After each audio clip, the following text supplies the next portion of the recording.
ಇವಾಗ ನಿಮ್ಗೆ ಒಂದು ಕ್ವಶನ್ ಕೇಳ್ತೀನಿ, ಕರೆಕ್ಟಾ ಥಿಂಕ್ ಮಾಡಿ ಹೇಳಿದ್ರೆ ಈ 100 ರೂಪೀಸ್ ಕೇಳ್ತೀರಾ. ಓಕೆ, ನೀವು ಕನ್ನಡದವ್ರು ಏನೇ ಅಲ್ಲ, ನಿಮ್ಗೆ ಯಾಕೆ ಬೇಕದು? ಏನ್ ಓದ್ತಾ ಇರೋದು ನೀವು? ನಾನ್ ಕೆಲ್ಸಕ್ಕೆ ಹೋಗ್ತಿದ್ದೆ, ನೋಡ್ ಮನೇಲಿ ಇದ್ದಾಳೆ. ಹೌದಾ? ಇವಾಗ ನೋಡೋಣ ಸಮಾಜದ ಬಗ್ಗೆ ನಮ್ಮ ಹೆಣ್ಮಕ್ಳಿಗೆ ಎಷ್ಟು ಗೊತ್ತಿರ್ತದೆ ಅಂತ. ಬರೀ ಇಂಥದೆಯಾ? ಓಕೆ, ಕೀರ್ತಿ ಪದಕಿನ ಎತ್ತಿ ಹಿಡಿತೀರಾ? Try ಇಲ್ಲ, ಮಾಡ್ತೀನಿ. ನಮ್ಗೆ ಕಿತ್ತಾಕದ್ರಲ್ಲೇ ಮಜಾ ಬಿಟ್ಬಿಡ್ತೀರಾ? We'll try. ನಮ್ಮ ಪ್ರಪಂಚದಲ್ಲಿ ಎಷ್ಟು ದೇಶಗಳಿದೆ? ನಮ್ಮ ಪ್ರಪಂಚದಲ್ಲಿ ಒಟ್ಟು ಎಷ್ಟು ದೇಶಗಳಿದೆ?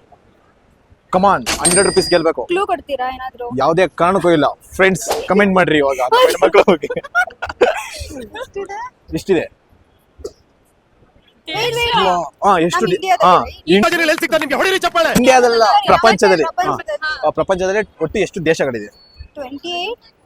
ಇಲ್ಲ, ನೀವು ಫೈನಲ್ ಎಷ್ಟಾರು ಮಾಡಿ ಹೇಳ್ಬೋದು. ಹಂಗಲ್ಲ, ಇಂಡಿಯಾನೇ ಒಂದ್ ದೇಶ ಆತರ. ಎಷ್ಟು ದೇಶ? ಟೋಟಲ್ ಎಷ್ಟು ದೇಶಗಳಿದೆ? ತುಂಬಾ ಇದಾವೆ. ತುಂಬಾ ಇದೆಯಾ? ಫ್ರೆಂಡ್ಸ್ ಎಷ್ಟು ಅಂತ ನೀವೇ ಕಮೆಂಟ್ ಮಾಡ್ಬಿಡ್ರಿ. ನೀವು ಕರೆಕ್ಟ್ ಆಗಿ ಹೇಳಿದ್ರೆ ಆನ್ಸರ್ ಇವ್ರಿಗೆ ಕೊಟ್ಬಿಡ್ತೀನಿ. ಎಷ್ಟು ಫೈನಲೈಸ್ ಮಾಡಿ ಒಂದು ಹೇಳಿ. 230. 230. 230 ದೇಶಗಳಿದೆ ಅಂತ. Maybe. ಹಾ. May be. ಹಾ. ಫ್ರೆಂಡ್ಸ್ ಕರೆಕ್ಟಾ? ರಾಂಗ್. 1 minute later.